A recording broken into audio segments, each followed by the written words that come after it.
अस्सलाम वालेकुम वरहमतुल्लाहि वबरकातुहू। प्यारे दोस्तों, मैं इस वीडियो में हद्दुल वसा कोशिश करूँगा कि सूफिया का कोई हवाला पेश ना करूँ, क्योंकि गामदी साहिब और इंजीनियर मोहम्मद अली मिर्ज़ा साहिब जैसे उलमाए दीन पहले ज़माने के सूफिया की नेकी, तकवा शारी और खुदादारी के कायल नहीं, उन पर किस्म किस्म के एतराज़ आयद करते हैं। लिहाजा उन बुज़ुर्गान के हवाला जात जिनकी नेकी पर एक दुनिया ने उनकी ज़िंदगी में भी गवाही दी और बाद भी, उनके हवाला जात ये हजरात कबूल नहीं करते। जबकि उन बुजुर्गान उम्मत ने जो भी इस ज़मन में बातें पेश की, कुरान और हदीस और ज़ाती तजारुब की रोशनी में बयान की। बहरहाल आज के उलमा अलबत्ता कुरान और हदीस और अरबी लुगत से भाग नहीं सकते। लिहाजा वहीं से हवाला जात आपकी खिदमत में इस मुनफरिद वीडियो में आज पेश किए जाएंगे, ताकि ये साबित हो जाए कि इस दौर में जमात अहमदिया ही है जो हकीकी रंग में ख़त्म नबूवत पर ईमान रखती है। लिहाजा आइए अब आज की वीडियो की तरफ चलते हैं। जमात अहमदिया पर एक ये एतराज़ किया जाता है कि हम आयत ख़ातमुन नबीयीन को सियाक़ो सबाक, अरबी कवायद और कुरान और हदीस के मुताबिक नहीं मानते। ये अजीब बात है कि जो काम हमारे मुखालिफ करते हैं वो बात हमारी तरफ मंसूब कर देते हैं। बहरहाल ये आयत सूरह अज़ाब की आयत नंबर 41 है। इससे कबल सियाक़ो सबाक ये चल रहा है कि हज़रत ज़ैद बिन हारसा जो रसूलुल्लाह के मुतबन्ना थे, उनकी तलाक हज़रत ज़ैनब से होने जा रही थी और खुदाई तकदीर ये चाहती थी कि बाद तलाक आप रदियल्लाहु ताला अन्हा रसूलुल्लाह के निकाह में आ जाए। लेकिन रसूलुल्लाह ख़ाइफ थे कि अरब का मुआशरा तो मुतबन्ना को हकीकी बेटे की तरह और उसकी बीवी को हकीकी बहू की तरह ही मुतसव्वर करता था, और चूँकि तलाक याफ्ता बहू से रिश्ता जायज़ नहीं, लिहाजा अरब इस बात पर रसूलुल्लाह सल्लल्लाहु अलैहि वसल्लम पर एतराज़ करेंगे अगर आप सल्लल्लाहु अलैहि वसल्लम ने हज़रत ज़ैनब से शादी कर ली तो। इस पर आयत ख़ातमुन नबीयीन नाजिल हुई, जिसमें अल्लाह ताला फरमाता है कि मोहम्मद रसूलुल्लाह सल्लल्लाहु अलैहि वसल्लम तुम्हारे मर्दों में से किसी के बाप नहीं है। ये कहकर इस बात की नफ़ी कर दी कि जब ज़ैद बिन हारसा रसूलुल्लाह के बेटे नहीं तो उनकी मुतल्लका रसूलुल्लाह की बहू कैसे हो सकती हैं। लेकिन यहाँ एक और एतराज़ अरब करते थे, एक ऐसा देरीना एतराज़ जिसके जवाब में सूरह कौसर नाजिल हुई थी।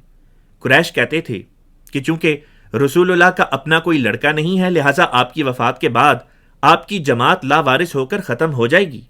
अब सूरह अहज़ाब में जहाँ एक तरफ इस बात का ऐलान किया जा रहा था कि हज़रत ज़ैद रसूलुल्लाह के बेटे नहीं, वहीं इस बात का जवाब भी आ रहा है कि गो आप किसी मर्द के बाप तो नहीं हैं, लेकिन आप अल्लाह के रसूल हैं, और अल्लाह का रसूल तमाम मोमिनों का रूहानी बाप हुआ करता है। जैसा कि यही बात एक दूसरी आयत में यूँ बयान फरमाई कि नबी की बीवियाँ मोमिनों की रूहानी माएँ हुआ करती हैं। अगर वो मोमिनों की माएँ हुईं तो नबी खुद रूहानी बाप ठहरा। लिहाजा ये समझा दिया कि ये ना समझना कि अगर मोहम्मद रसूलुल्लाह का कोई जिस्मानी लड़का नहीं तो उनकी वफ़ात के बाद दीन इस्लाम मिट जाएगा। ऐसा हरगिज़ नहीं होगा। क्यों नहीं? क्योंकि आपके एक नहीं, हज़ारों नहीं, बल्कि लाखों मोमिन रूहानी बेटे हैं। उनके ज़रिए से दीन का काम आगे से आगे बढ़ता रहेगा। और बात इधर ही ख़त्म नहीं होती। फिर फरमाया कि मोहम्मद रसूलुल्लाह सल्लल्लाहु अलैहि वसल्लम सिर्फ अल्लाह के नबी होने की हैसियत में मोमिनों के रूहानी बाप ही नहीं हैं, बल्कि आप तो ख़ातमुन नबीयीन भी हैं। ये था सियाक़ो सबाक इस आयत करीमा का। अब दूसरे नंबर पर लुग़त अरबी की रूह से बात करते हैं। लफ्ज़ ख़ातमुन नबीयीन दो लफ्ज़ों के मुरक्कब से बना है। पहला लफ्ज़ ख़ातम ते की ज़बर के साथ, और दूसरा लफ्ज़ अन्नबीयीन जो कि नबी की जमा है। लफ्ज़ ख़ातम अरबी ज़ुबान में मोहर को कहते हैं, और ये लफ्ज़ जिस वज़न पर आया है उसे इस्म आला कहते हैं, यानी मोहर लगाने का आला, वो टूल जिसके ज़रिए से मोहर लगाई जाए। ख़तमा उसने मोहर लगाई, खुतिमा उस पर मोहर लगाई गई, ख़ातिम मोहर लगाने वाला। अब सवाल यह है कि रसूलुल्लाह सल्लल्लाहु अलैहि वसल्लम को मोहर के लक़ब से क्यों नवाजा गया।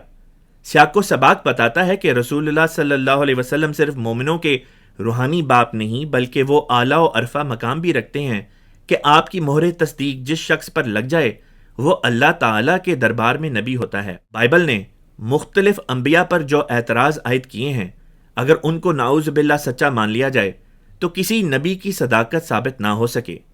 ये मोहम्मद रसूलुल्लाह सल्लल्लाहु अलैहि वसल्लम का उन तमाम अंबिया पर एहसान है कि कुरान पाक के ज़रिए से उन तमाम अंबिया की बराअत ज़ाहिर फरमा दी जिन पर यहूद व नसारा एतराज़ करते थे और आज तक करते हैं। बस इस मोहर मुहम्मदी के ज़रिए जहाँ साबका अंबिया की तस्दीक हुई, وہیں آگے مستقبل میں بھی اگر کسی پر یہ مہر لگے گی تو وہ بھی خدا کے دربار میں نبی ہو جائے گا، اور یہی مضمون سورہ النساء کی آیت 70 سے بھی واضح ہوتا ہے۔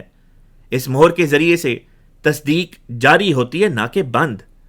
پس لفظ خاتم کا معنی آخری کرنا درست نہیں۔ سیاق و سباق اور عربی زبان کے قواعد آپ کو اس بات کی اجازت نہیں دیں گے، چاہے پھر آپ غامدی صاحب ہوں یا محمد علی مرزا ہوں یا پھر کوئی اور۔ اب میں تیسری دلیل کو پیش کرتا ہوں۔ خاتم کا ایک اور مطلب بھی عربی لغت میں بیان ہوتا ہے، اور وہ ہے انگوٹھی، لیکن ایسی انگوٹھی جس کے ذریعے تصدیق ہوتی ہے۔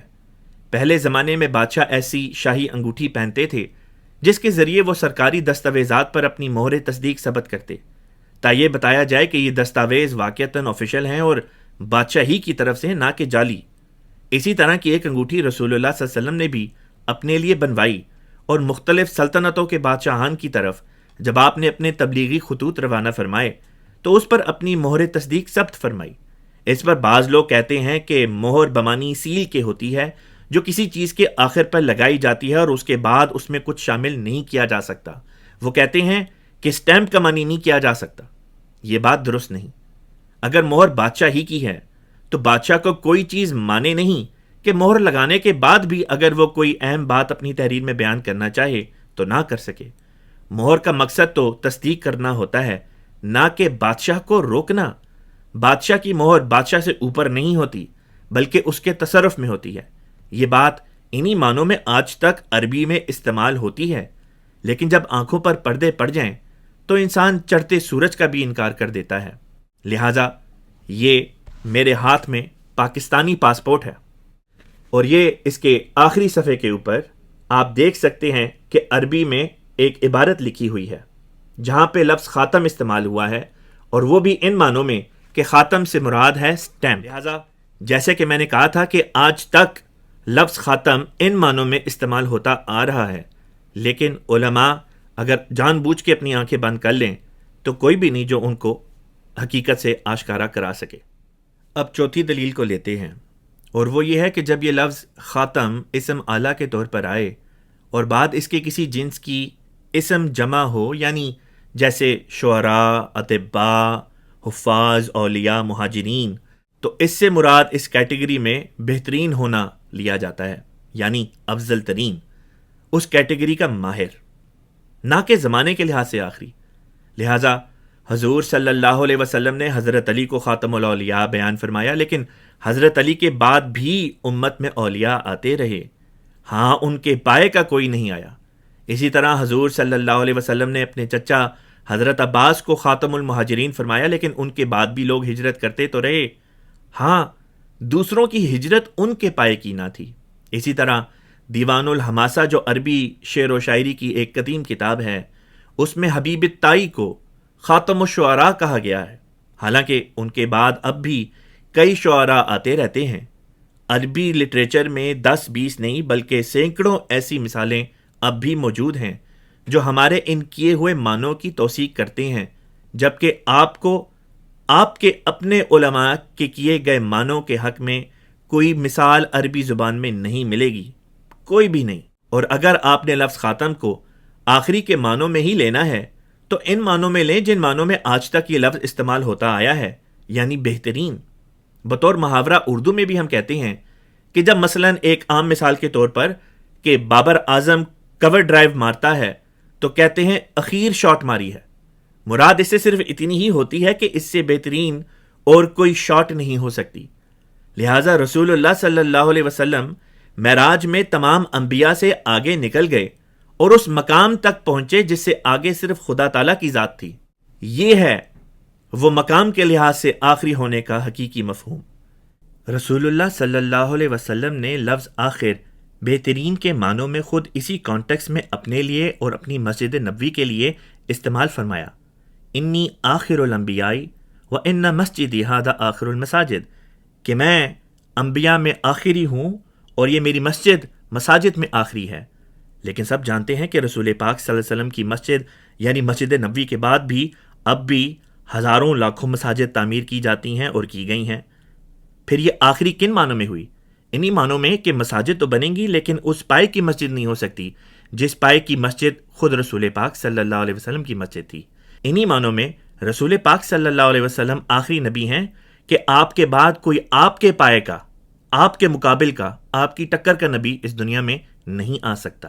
اس میں زمانے کے لحاظ سے آخری ہونے کا دور دور تک کوئی ذکر نہیں ملتا۔ محمد رسول اللہ